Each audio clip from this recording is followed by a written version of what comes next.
નિલેશ કુંભાણીના પત્ની અને બાળકો થયા દ્રશ્યમાન। પ્રાપ્ત વિગત મુજબ 3 દિવસ બાદ નિલેશ કુંભાણીના પત્ની અને બાળકો ઘરે પરત ફર્યા। મીડિયાને જાણ થતાં એમની પત્નીને અનેક સવાલો પૂછતા તે રડી પડ્યા હતા અને નિલેશ કુંભાણી ક્યાં છે એની ખબર એમને પણ નથી અને અમારી સાથે અમારા જ લોકોએ દગો કર્યાનું રટણ ચાલુ રાખેલ હતું। રિપોર્ટર ઉમંગ કોટા। બીસીએ પેપર લીક મામલે એબીવીપી થઈ લાલ ઘૂમ। પ્રાપ્ત વિગત મુજબ સૌરાષ્ટ્ર યુનિવર્સિટી ખાતે બીસીએના પેપર લીક મામલે આજે એબીવીપીના કાર્યકર્તાઓએ ઉગ્ર વિરોધ કરેલ હતો। અનેકવાર પેપર લીક મામલે ધમાલો બોલે છે, છતાં આવા કાંડને રોકવામાં તંત્ર કેમ નિષ્ફળ જાય છે?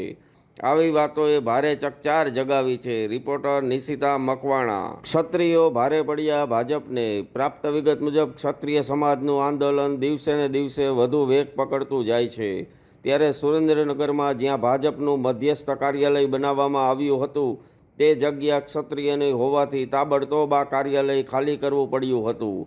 ક્યાંક ને ક્યાંક ક્ષત્રિયોનો આ વિરોધ વંટોળ જરૂરથી ભાજપ પર ભારે પડી રહ્યો છે એવું લોકમુખે ચર્ચાઈ રહ્યું છે। રિપોર્ટર રાકેશ નિરંજની। કોંગ્રેસના પ્રતાપ દુધાતે બોલ્યા ન બોલવાના વેણ। પ્રાપ્ત વિગત મુજબ થોડા સમય પહેલા ભાજપમાં જોડાયેલા ભૂપત ભાયાણીને એવો સવાલ પૂછી બેઠા કે તમારા ઘરમાંથી કોણ ગયું હતું કે તમને ખબર પડી કે રાહુલ ગાંધીમાં ખામી છે?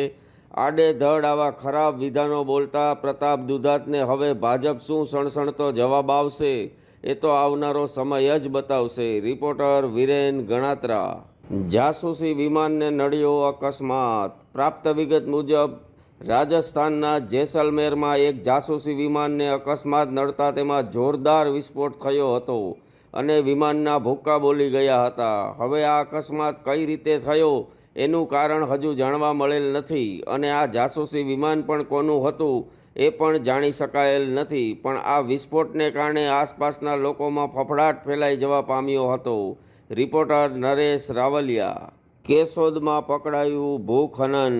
પ્રાપ્ત વિગત મુજબ કેશોદ પોલીસ સ્ટેશન વિસ્તારમાં પંચાળા ગામની સીમમાંથી ગેરકાયદેસર રીતે માટીનું ખનન કરતા ઈસમોને આબાદ ઝડપી પાડ્યા હતા અને તેની સામે કાયદેસરની કાર્યવાહી પણ કરેલ હતી।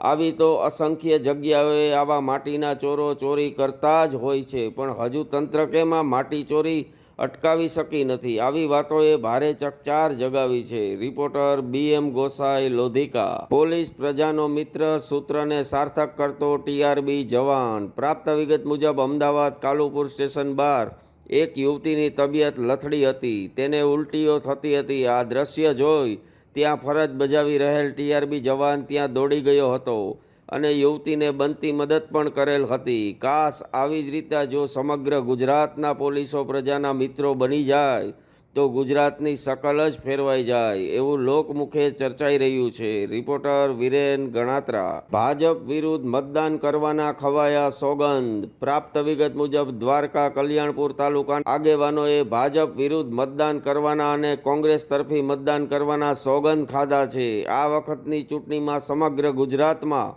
આવા જ હાલ છે। ભાજપના તો શું આટલા વિરોધ વંટોળ વચ્ચે પણ ખીલશે કમળ? આવી વાતોએ ભારે ચકચાર જગાવી છે। રિપોર્ટર ઉમંગ કોટા।